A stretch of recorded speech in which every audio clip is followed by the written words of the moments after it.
तो हूँ ले ले रे के करो से कहे ना।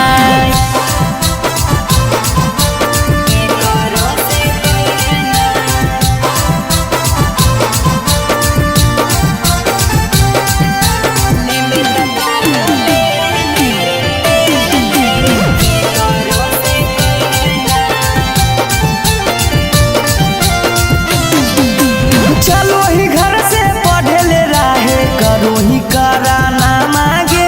मरतई पापा जानतई जो हंसतई पूरा गामा रे।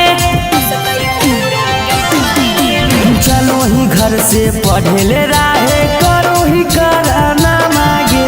मरतई पापा जानतई जो हंसतई पूरा गामा रे।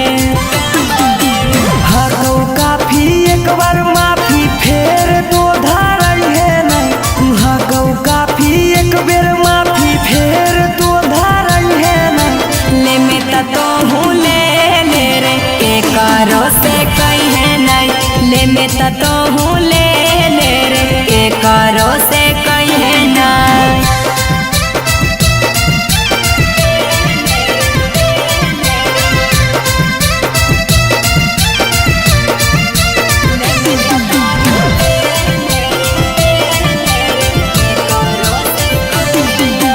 बनो ही घर में बड़ी तू बहरा धरो ही छौड़ी धात गे।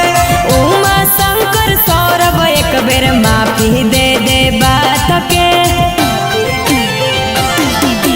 बनो ही घर में बड़ी तू बहरा धरो ही छौड़ी धात गे। उमा शंकर गौतम गोलू माफी दे दे बात के।